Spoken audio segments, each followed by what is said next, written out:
Okay, I believe this is the last early game. Another one of the interesting storylines. So we've got the Dolphins playing the Patriots.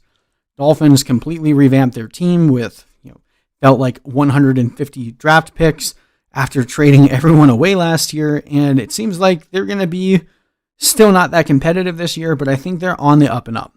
So Ryan Fitzpatrick getting the start in this game. DeVante Parker finally breaking out after so many years of, just constantly missing expectation. Preston Williams coming off of his ACL tear. What's he going to do? Mike Gesicki started to break out at the end of last year. What's he going to do? Who's going to be the running back between Jordan Howard and Matt Breida? Lots of questions to be answered there in Miami. Same number of questions to be answered there in New England with Tom Brady leaving. So Cam Newton comes in. Cam Newton has gotten, I always say this, Bill Belichick reserves praise. He does not say many nice things about anyone.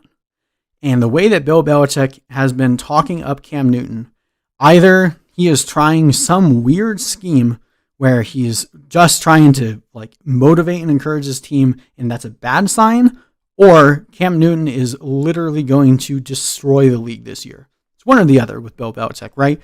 But when Bill Belichick talks, I listen. And the fact that he's actually going out of his way to talk up Cam Newton is something to pay attention to, because he just doesn't do that.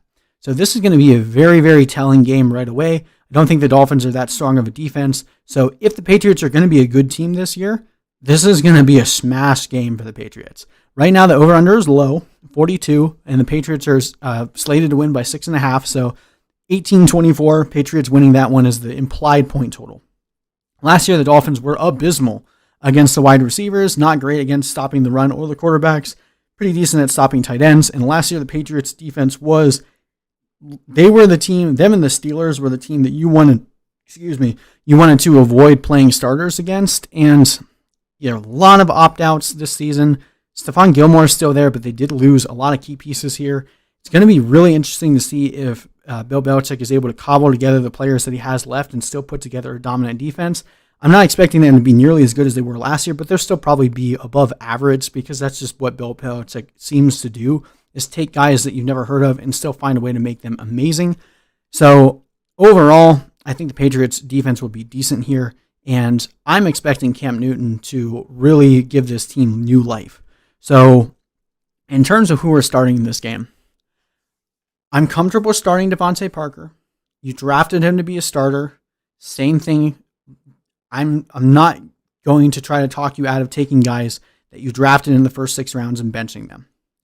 Unless we find out that he re-injured himself. He's been practicing this week. Looks like he's going to go. And then Mike Gesicki had a really good game last year against the Patriots, and he was doing really good towards the end of the year. I think this team is going to have to throw the ball a lot. There's going to be a lot of garbage time at the end of this game, the way that I'm predicting it. So I think Parker and Gesicki they're not the highest upside plays by any means, but I do think they give you a pretty safe floor and should be decent starts. In terms of the run game here, I think the plan is to give Howard the majority of carries and giving Breida more like the third down role and keeping, spelling Howard on a few drives. But Breida's never been able to stay healthy his entire career. Jordan Howard is basically what Carlos Hyde is at this point, where he always does good enough to keep the coach excited and happy with what he's doing, but it's not really much you're going to see for fantasy. And then Preston Williams, I really like Preston Williams. I think he's incredibly talented. I think he's going to have a really good year. My problem is I want to make sure he's able to play a full game coming off of that ACL injury. He's, ahead of the timeline here. And it was a similar thing that we were looking at with Cooper Kupp last year. It was like, okay, I just want to make sure he's healthy before I'm throwing him in my lineup. I think Preston Williams will have a good year. Definitely want him on my team, but probably going to try to avoid playing him against the Patriots in week 1, who still have a pretty good secondary. So Parker and Gesicki, the only guys I'm comfortable starting this week, and there's probably even better options over Gesicki. I'm just throwing him out there because I still really believe that the breakout is coming for him this year. Hopefully you don't need to start Ryan Fitzpatrick, and hopefully you don't need to start the Dolphins defense. I would keep them on your bench. Now, jumping over to the Patriots. If you drafted Cam Newton, you probably drafted him to start, and I'm most certainly starting him against the Dolphins. Last year, the Patriots absolutely destroyed the Dolphins early on, and I think that Cam Newton could come out and completely dominate on the ground and in the air. Cam Newton is a great start this week. Could be, he's a candidate to be the quarterback that is on a lot of the Millie Maker lineups in DFS this week. I think James White is one of my favorite starts this week. When you look at the pass catchers in this offense, he's probably going to be the second most targeted guy, if not the most targeted, if Edelman's injury that popped up, I think it was a knee injury, popped up on the injury report this week. This could be a fantastic week for James White, and I'm going to be starting James White as much as possible in PPR formats, and I think you can still throw Edelman out there. He's going to be the number one target again. He was a wide receiver 1 last year, even though he played through injuries, and Cam Newton has to throw the ball to somebody. Maybe N'Keal Harry ends up being that guy. If you have to throw N'Keal Harry out there in a deeper league, I don't hate it, but I'd much rather see what this offense looks like.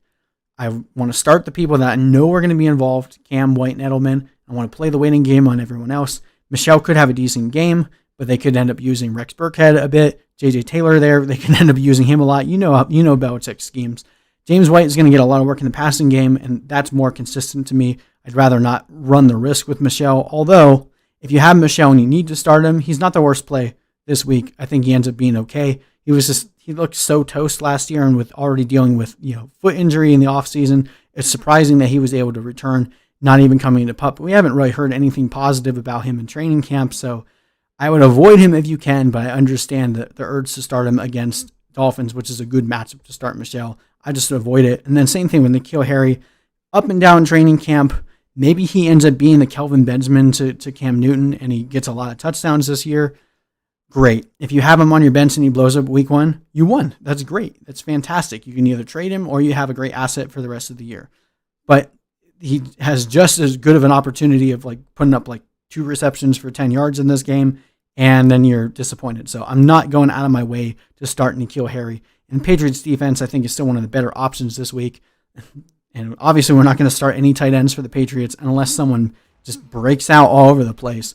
We're going to be avoiding that spot all year long. And then finally, our prediction for this one, I got the Patriots blowing the Dolphins out 24-10. That could be even higher. So